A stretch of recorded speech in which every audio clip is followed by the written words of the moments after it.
Hey guys, welcome back to the episode. This is a continuation of our last episode, so if you haven't already, go back and check that one out, because otherwise this won't make any sense. Actually, probably won't make sense anyway. Enjoy!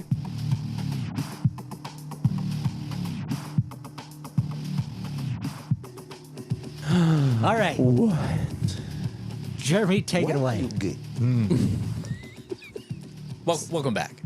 So yeah, we're gonna go with my topic here. I apologize. There's gonna be a lot of me talking here for the start of this. Yeah, but I want to get this out of the way because it's a more serious topic. I don't know about the other topics, but so as the date that we're recording right now is July 13th, and a week from today, on July 20th, will be the 11-year anniversary of the mass shooting that took place in Aurora, Colorado at the Century 16 movie theater at the Dark Knight Rises premiere, midnight showing. So I'm first going to read an short overview of what happened on that day. So on July 20th, 2012, a mass shooting occurred in the Century 16 movie theater in Aurora, Colorado during a midnight screening of the Dark Knight Rises film.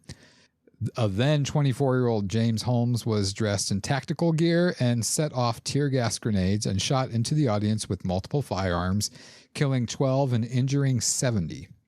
It's the deadliest shooting in Colorado by a lone perpetrator and the state's second deadliest mass shooting just behind the Columbine High School massacre.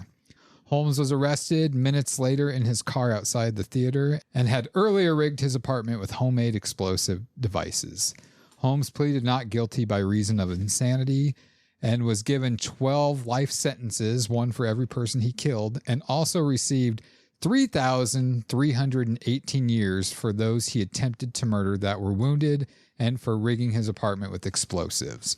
And whenever I do one of these things that's like a tragedy, I do like to read the names of the victims. So I'm going to read the names and ages of the 12 victims that were taken too soon away from this life at that movie theater.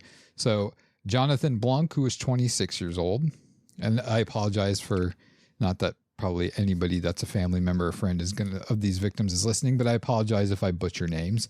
AJ Boyk, 18, Jesse Childress, 29, Gordon Cowden, 51. He was the oldest one out of everybody.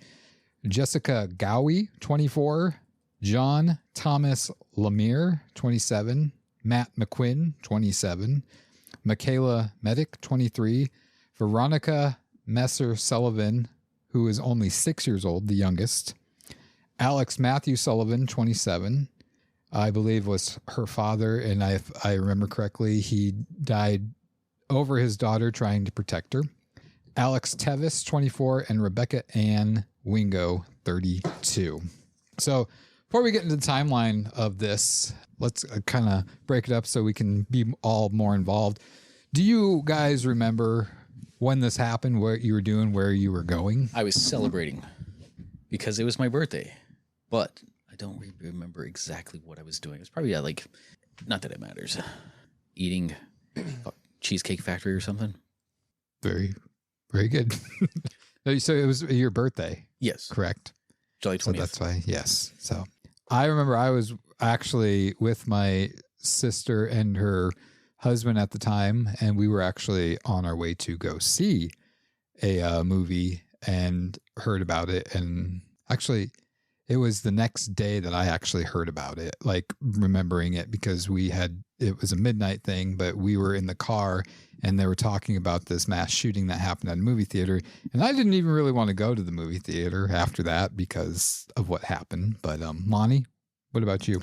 So at that time, 2012, I would have been just finishing Des Moines College and living in Altoona at that time. So I don't remember much from that time. So that time period makes quite a bit of sense. And to some people, maybe this wasn't more a big deal, but when stuff like this happens, to me, it really sticks with me. Well, and it's not, it doesn't have a lot to do with not the seriousness of the shooting. It just happened to be with where I was at that point in my life at the time. It's a lot of that section of my life I choose not to remember.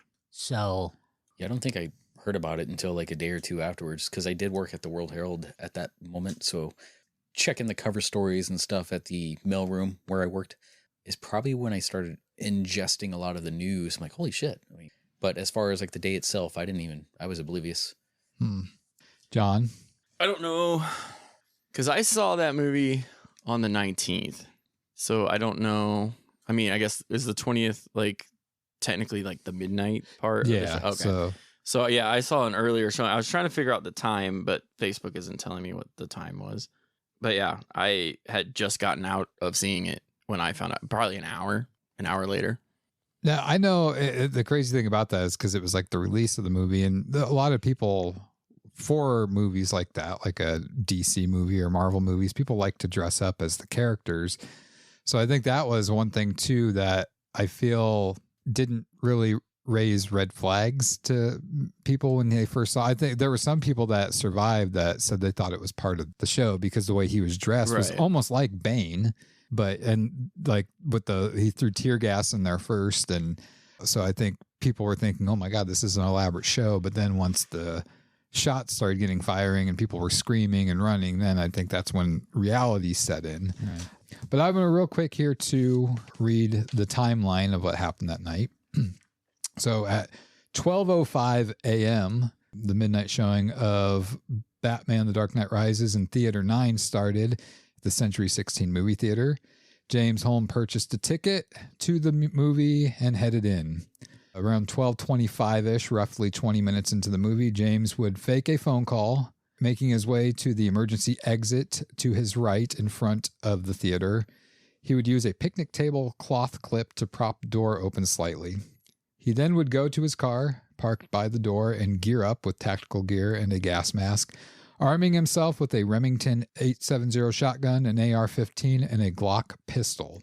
12:38 a.m., he would re-enter the theater through the propped open emergency exit door, toss 2 gas canisters, and begin shooting into the crowd. 12:39 a.m., a minute later, the hundreds began calling 911 to report the gunfire. And it was, I think, 2 minutes call time for the police to get there. 12:45 a.m., Holmes was identified and arrested by his car with no incident behind the theater. He was carrying a .223 caliber Smith & Wesson assault rifle equipped with a drum magazine, a Remington 12-gauge shotgun, and a .40 Glock handgun. Around 2 a.m., Holmes' apartment and 4 other surrounding buildings were evacuated after learning his apartment was rigged with explosives. And then 11:40 a.m. the next morning, 2 buildings at the medical center Holmes worked at were evacuated and the ventilation system was shut down. And then they soon found out that there was no harm because and I did a lot of what I have going on here too with notes I have is kind of, the one thing about this that's interesting is learning from it and what's going through somebody's mind in their past, because if you go on YouTube, you can watch hours of interviews with James Holmes in prison, and he will talk gladly about this. He's very monotone, but he will talk and answer honestly about why he did things he remembers. And it's just like, he's not trying to hide anything. And it's really, that's what finds it kind of intriguing to me. So I've never really delved too much into it afterwards. I mean, I know the situation as far as what happened, but like, what does he say his reasonings were? So it's a long thing, but basically yeah. Thanks, John. He's bitch. I always thought I think it's a bitch thing to do. Oh, for sure. Very much so. He's been very open, like ever since a kid. And this is kind of just in a nutshell of all the detailed information about it. But I mean, starting at the age of 11 was when he was depressed. His family moved, and they moved about 400 miles, I believe it was, to someplace in California. And it crushed him because his home that he was at was like his safe haven, and he felt like he was being taken out of that safe haven. He even tried committing suicide in the car ride to their new home in the back seat of the car with cardboard, slitting his wrist with cardboard. Basically, he would just lock himself in his room, play video games. So this is his parents' fault. Should have let him kill himself. It's a lot of people's fault when you find out the things, because he's been very, I mean, the signs were there, and he basically was telling people, even into his A clear cry college for years, help that for years. he wants to kill people. He told many people that he just wants to kill people. No reason whatsoever. He just thinks that killing people would help him. And that's one thing is when he was in college and he was seeing a psychiatrist, he was flat out telling the psychiatrist he wants to kill people. And she would not tell anybody about it because her reasoning was he didn't have a plan That doesn't matter. in effect to do this, and he wasn't harming anybody. So it's all just in his head right now. There is a Plus, there's a confidentiality there's a between therapists. And, but if it has something to do with the crime, you can breach that contract. well, you can breach that contract, but If somebody's in just danger. being a mental thing and not showing any right. Right. thought Just or because- effort into it you could do more damage at that point. I wonder after the fact, I mean, does she feel guilt? Absolutely. I would hope she would. I was trying to look it up to see, but I don't. I think she's refused to comment on anything because Is this she the probably. Lynn chick? Lynn When a Lund crime or something? happens, Yeah.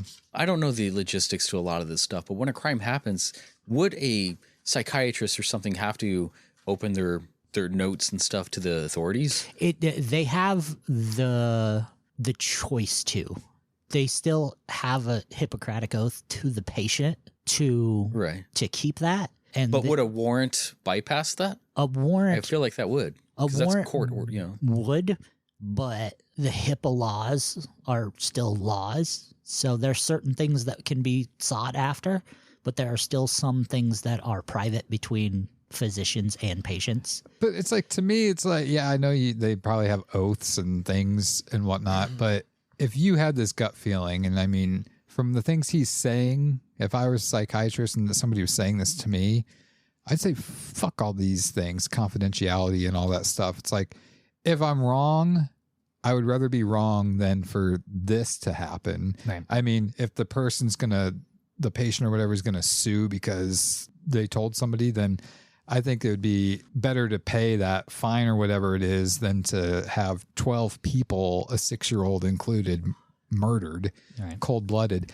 Now, as time went on with these meetings, she eventually did bring in another doctor because she was kind of questioning things. But at this time, I think James Holmes was trying to, at first, I think it was a cry for help.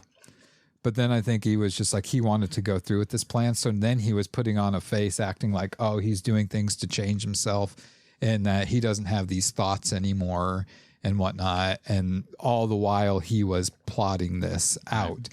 You know, he wanted to, like, one thing going back to at the age of 11, he started to show the signs of depression and his mental health started to deteriorate. He also tried committing suicide and claimed to see shadowy figures he called nail ghost, accompanied by flickering in the would corner hammer on of the his wall, eyes. yeah.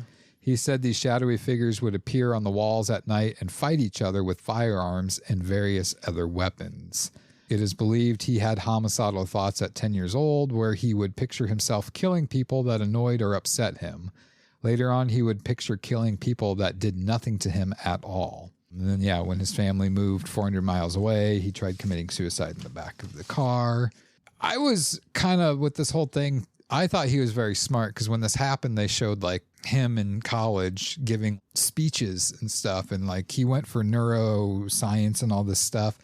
But doing more research on this, he actually, like, he was smart to a sense, but he was not doing good in college, which is a part of the reason too. Like he thought he was going to make it in neurology and stuff like that, but he wasn't passing his test. And a lot of professors after this said that he was very quiet and he wouldn't do the homework and the tests and all this stuff. And so he got failed, which made him more depressed. He actually had to move back in with his parents for a while, but his parents were trying to get him back out. And, you know, eventually he did go back out, but it was the same thing with the schools he went to. He wasn't passing. And if you look at the way like he rigged his apartment and like he poured, I forget what it was that he poured all over the carpet, but it was a chemical that when water is sprayed on it, it makes the fire burn even hotter. So had the bombs went off and started fires, it would have been a very hard fight for the firefighters with the water and the chemicals. And it's like, so this guy, like, he really was planning things out. Like, I know he tried to plead insanity, but that's why it's so weird, because like you look at him and like when at the time he did it, his hair was red. And he said, like that fiery orange red. Yeah. That's like burned into my brain. Yeah. That image. Some of the people were trying to say like he was trying to use the name the Joker. but he said that's not true at all. No, Like, that's just people. There was like 2 security guards or Batman to officers who said something like that, but it was never confirmed.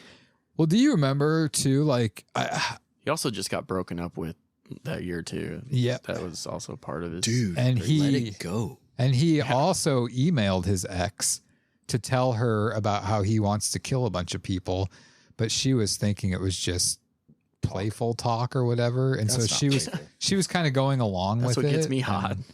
But Hot and bothered. I remember like the days after it happened when they were showing him in court, he just looked like he was just crashing down from being super high. Like his eyes were wide. He just looked like he was in a weird trance. Looked like Kurt Angle in an autograph session. Yeah. Dilated and stuff, like, or I guess not. I mean, they're What the fuck is happening? pin. BPT. Could you imagine seeing a movie in that theater now? See, there was a time when, because I was about Like 2 I'd be months like, what the fuck? in that We literally drove through Aurora. in that actual movie Forgot all theater. about that. We should have stopped. You're talking about in the actual movie Yeah. theater? Yeah, that'll be kind of, I don't know, it's weird. Like the actual place where, like, hey, the spot feels weird. Oh, because a guy protected his daughter somebody dying right died here. here. Right. See, I was 2 months into my relationship with Crystal, my wife, at that time. And like, you know, going out and having fun and all this, going to check out movies and stuff. It's like, we didn't go to movies for a while. And then like one of the times we went to like one of those eatery movies, me and her were sitting like in about a middle row or so, like next to the steps. And like some guy came in and we're like, I was kind of like already paranoid. I'm like, fuck, man, like I don't want to have to do anything. So the guy is walking back and forth, pacing in front of us. And it's like, it looks like he's probably just looking for somebody. And then like Crystal and I both have relatively the same idea. So I'm looking at him, trying to watch the screen, looking at him, trying to watch the screen again. And then I just sneak my hand up and grab like the table knife that's on the eatery. And Crystal's kind of like laughing. She's like, I was thinking the same thing. But A butter knife? yeah, I'm like, I if am he pulls pretty something, I'm hyper-aware throwing at it, the you know? theater ever since then, though. Yeah. It's hard to enjoy something, and it also costs the experience. It's like, And a this lot of movie money. might have been like really good, but just because your attention wasn't lost in that and it's more around your surroundings, it's like it ruins the whole theater experience. Right. Well, John, you see movies in theaters a lot. Mhm. Does this at all affect you? Has that ever crossed your mind? Like, maybe I should stop seeing movies, because, especially nowadays, because, you know. Well, I'm the kind of the guy who's like, I'm not gonna let one person dictate how I have fun. You know what I mean? Like, so I was going to theaters after it, but like I said, I'm a little hypersensitive now. I'm always looking at this person. Like, what's this person doing? What's this person doing? Why is that person sitting in the corner by himself? You know what I mean? Yeah. Like, sometimes people just want some solitude and whatever. Right. But Well, it's harder to But get a because hand of job in the that- middle of a row. that's facts.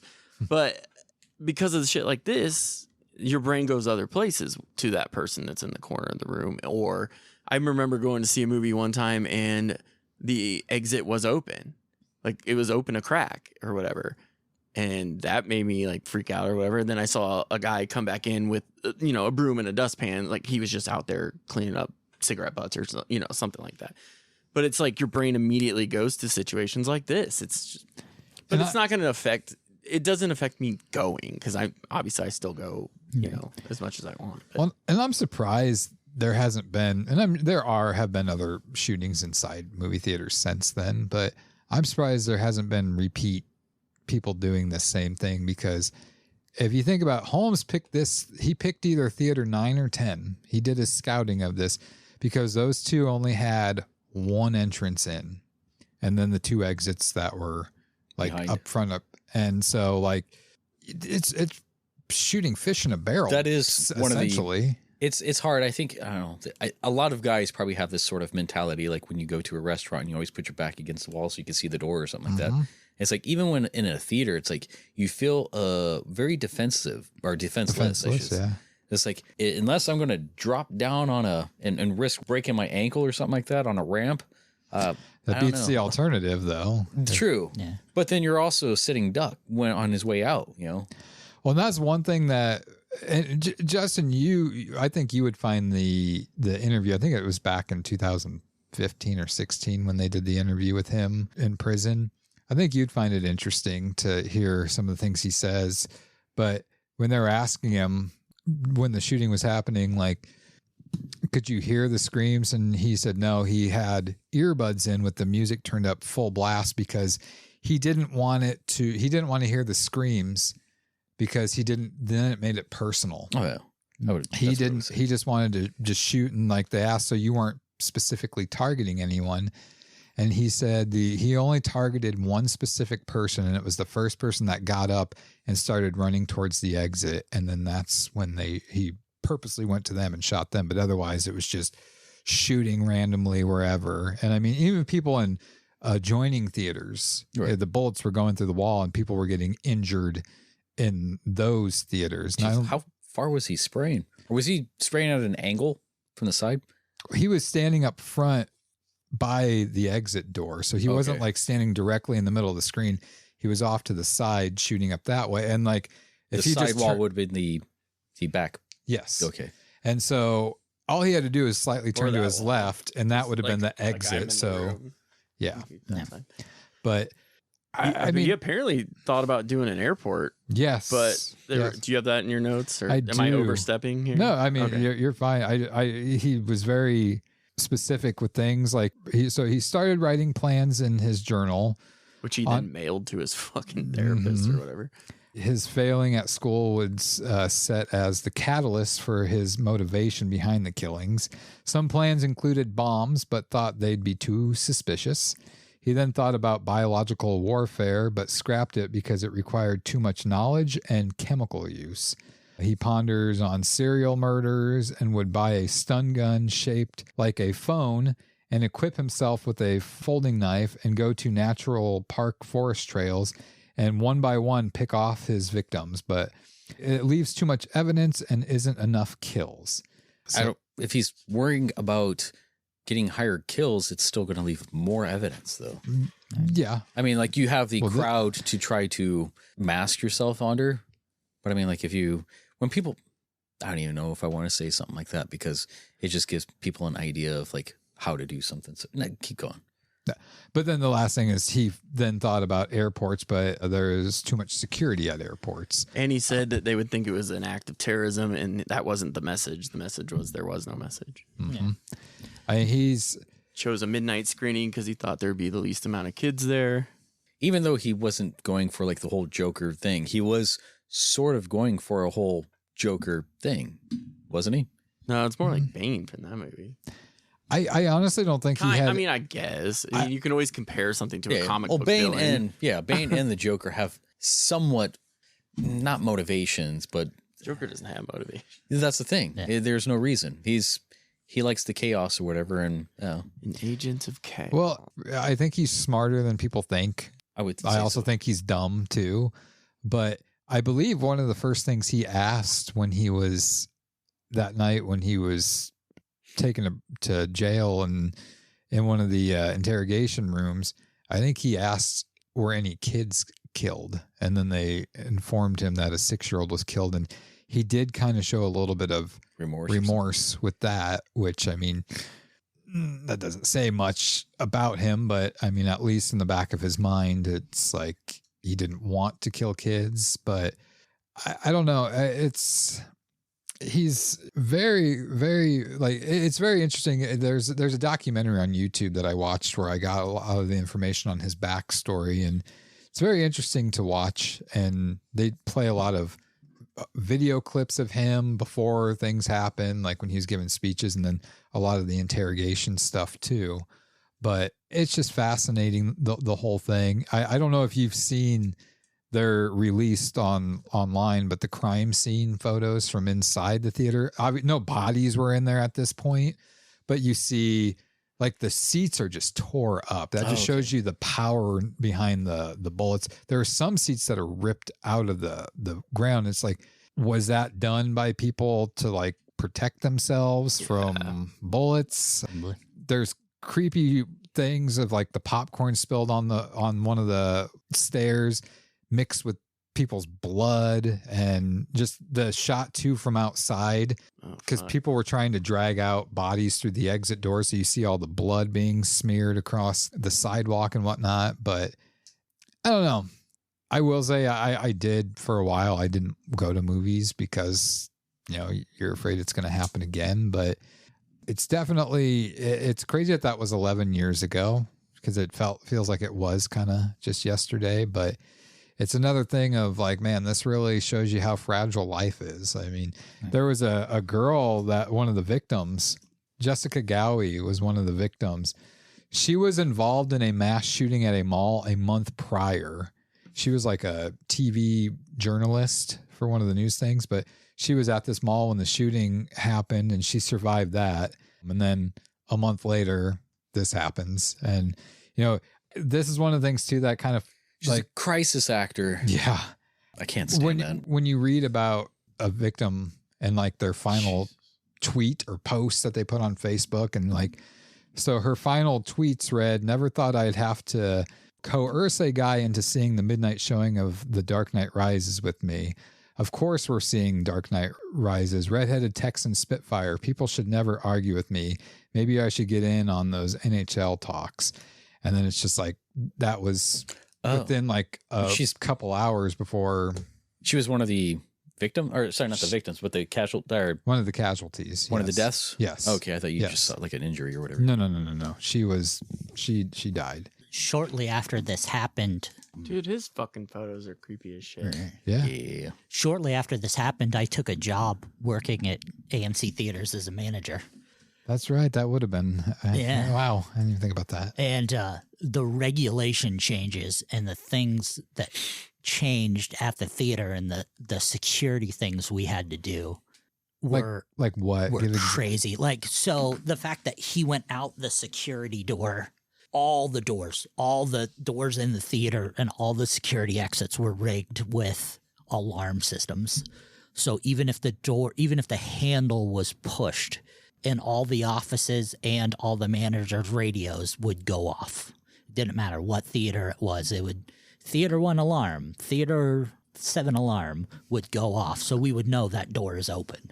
In our offices, we'd have a big board that had the lights of all the theaters. Those lights would go off instantly. If that even got pushed in the slightest amount, that would go crazy.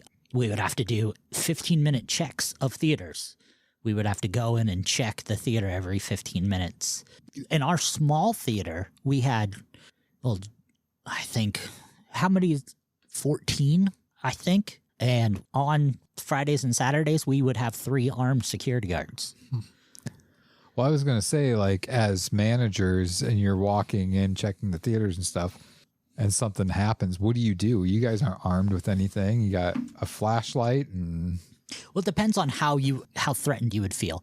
Like I said, we would have 3 armed security guards who would be off-duty police officers. If we felt threatened, we would generally take one of them with us.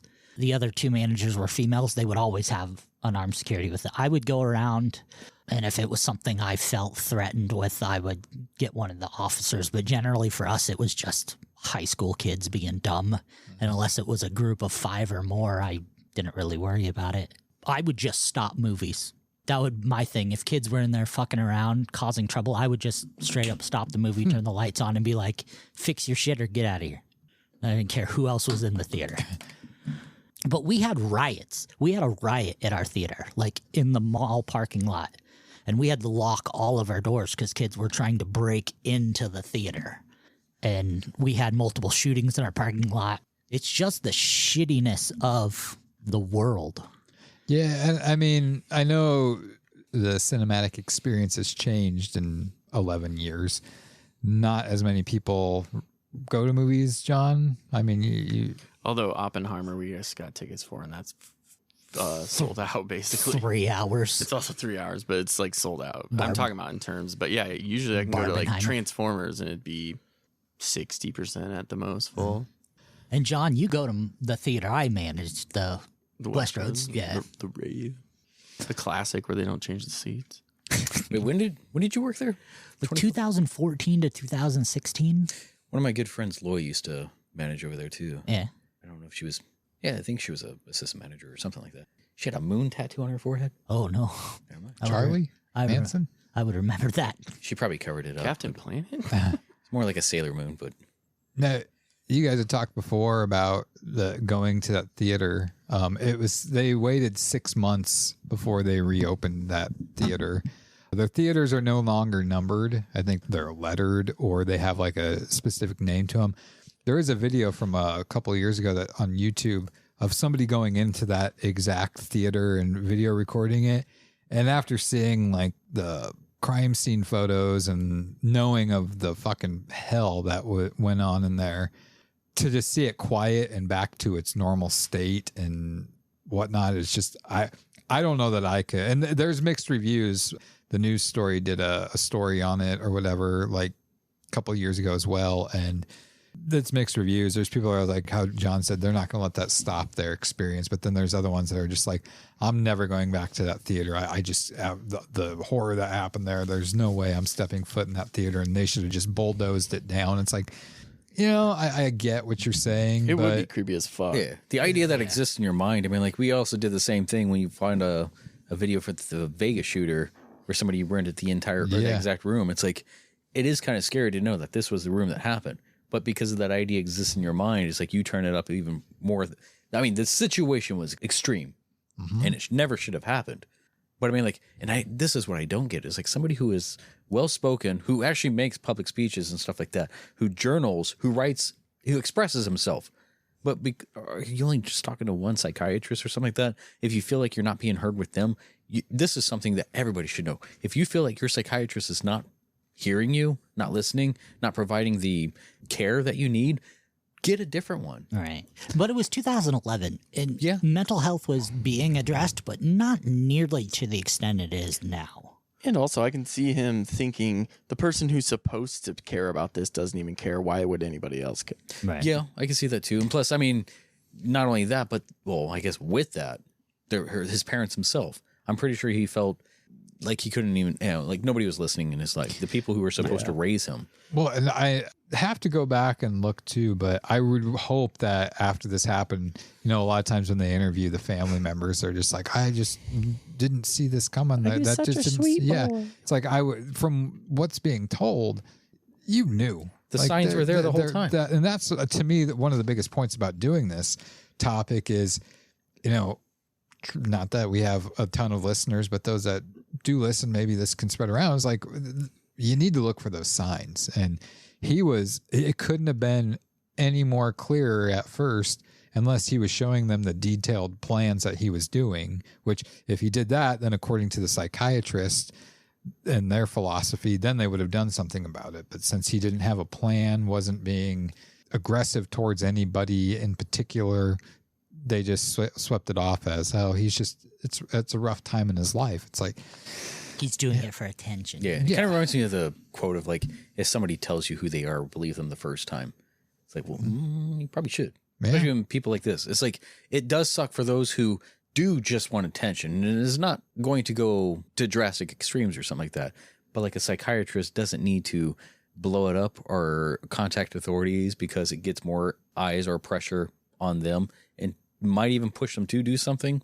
It's like, it's hit or miss. The mind is so fucked up, and it's like, you don't know the exact levers to pull, the gears to grind, to switch, but it's like, no. But yeah, there's a lot of signs. oh yeah. Now there is some like kudos, I guess, to the police. I mean, it was a very quick response time. One thing Holmes did was he, with the Columbine high school shooting, he did a lot of research on that, mainly for police response time. And he gave himself 3 minutes before the police would get there. One song? Yeah, yeah. But Basically. the police got there a minute earlier. What do you think he was listening to?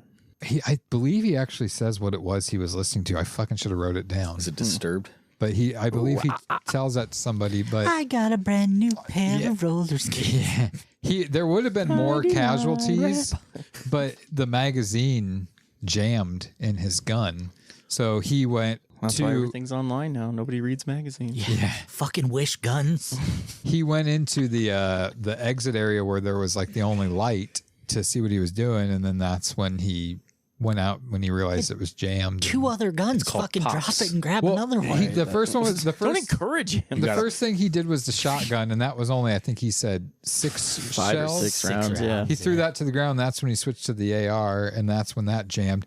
And I don't Glock it. I don't. Yeah, I think then he did like maybe 12 to 16 at most. Well, when you said the photos, I was looking through them while you were talking. They're just like a digital image of like projections of. I was like, this dude was all over the fucking place, man.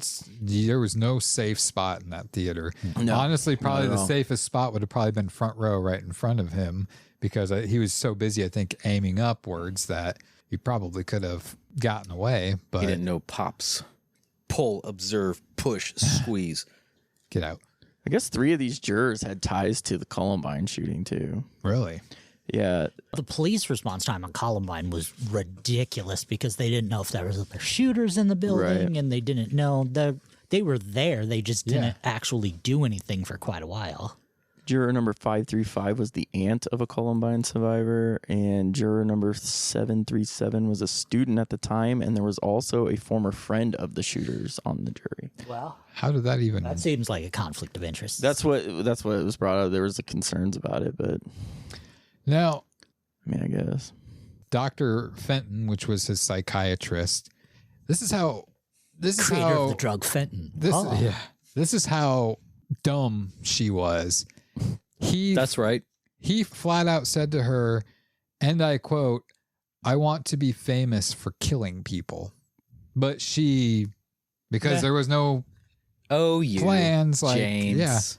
But it also brings me to the question: how can a lawyer defend somebody that's obviously guilty like this guy? Yes, he said not guilty because of insanity, but that's basically, he's still admitting he did it. He's just saying he was not in the right frame of mind when he did it. But it's like, I don't get the lawyers that can defend scum like that. How do you live with yourself? They look at the money, not the morality. Yeah. They don't. In a situation like that, he was setting up his defense long before he even purchased a gun. Probably he'd been talking about killing people and his thoughts to his therapist long beforehand, setting up his insanity plea. Because the average person who's insane has no idea they're insane. They'd never plead insanity. They would never know they're insane. William Reed declared him legally sane. Mentally ill, but legally sane. Yeah. There's a big difference between mentally ill and he knew the legally consequences insane. and actions of his... Because he even called a hotline to try to have somebody talk him out of it, but apparently he was disconnected after 9 seconds of the call. Yeah. That doesn't count. Tell me to know. No. Well, you suck. That's the thing. I think that the guy that's interviewing him in prison said that he's just like, had the call not gotten disconnected, would this have changed anything? And I think he answered, yeah. Well, yeah, he was probably never would have happened. According to this, it says he called to try to have somebody talk him out of it. Just anybody talk him out of it. I would just call a random number. Hey, man, how I'm are about you? to shoot some motherfuckers. Yeah. Well, why are you calling Do me? you not like The Dark Knight? Is it me or? Nobody answers anymore unless Now I you don't leave a wanna- message. Now, one cool thing that Christian Bale did after this happened is he went to the hospitals where a lot of the victims were and visited them because of the tragedy that happened. So it's just like, I don't know how I would feel about if I was a victim. Like, yeah, it'd be cool for him to be there, but it's just like, I don't think that would help any with like the shit that's going through your mind and what you had gone through and what you're going to be going through. It's still a nice gesture. Yeah. Part. Where the Went fuck out were of his you, way. Batman? Yeah. How come you You're didn't late. save him, Batman? But so yeah, Batman gets fucked up in that movie. that's I honestly Twice. I still have not seen that movie all the way through, and it's not because of this, but Darkness was Was The Dark Knight Rises the third one or the second? Yes, it was the third. The third one.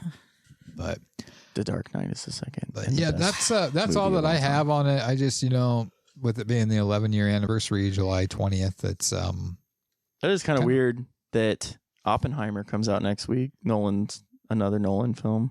Yeah. Oh. Did you know Wow. the Manhattan Project and the Barbie doll came out?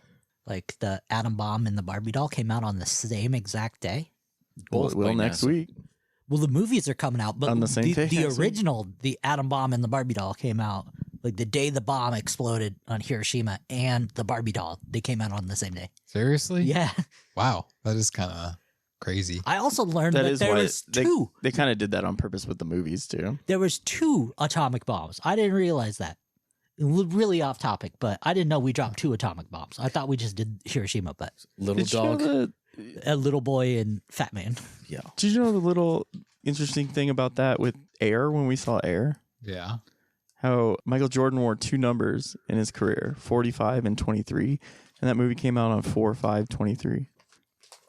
They didn't know that until like a month before it was coming out. There, it was like That's purely seriously? coincidence. Yeah, like that's kind of cool. Interesting. It is. Talking about movies and whatever, but my topic kind of has to deal with Barbie, so My stay top- tuned for that. My topic kind of has to deal with this topic a little bit. What the fuck? Well, Justin's my topic. Well, yours is is movies. movies, so yeah. It's. I guess they're all kind of. Huh. Well, let you know. What a quinky dink. Just like the things we mentioned a minute ago. Did we do it on purpose? Let us know in the comments below. And my birthday. Nobody Is it cares about your 7 goddamn days? birthday. You're over 30. Damn it. You're not 50 and you're over 30. Go fuck yourself. Yeah, exactly. Nobody gives a shit for 20 years about your birthday. Love me. When you Wait, get when you this get is your his call out for help. We should. when you get your When's AA, Lonnie's birthday? when you get your AAP card, What? when's this come out? Probably like in. My It doesn't birthday's in August. Why are you gay? I was waiting. I knew you were about to hit that. When is your birthday? August. Nobody cares because you're over 30. I'll be 40 next year.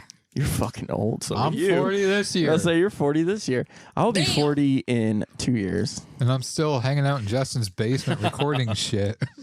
and having a Trying to blast doing it. So, Except for this topic, you really Debbie Downer. Yeah, right thanks now. for starting us out on a downstroke. It makes me you mad. Fuck. Because there was so much Oh, negative backlash to the actual movie, which really had nothing to do with Right. the shooting at all. Well, And back so- first, yo, well, he shouldn't have dyed his hair red. Well, that's the thing too. He dyed his hair It was red, and it's like orange. The Joker's green. exactly. That's And why the it's Joker's not even in that movie. Should have been. He should have been, but he died. Ah. Not in a shooting. If you enjoyed this podcast, well, that's not all. Stay tuned next week for the continuation of this episode, whenever these things come out. Shalom.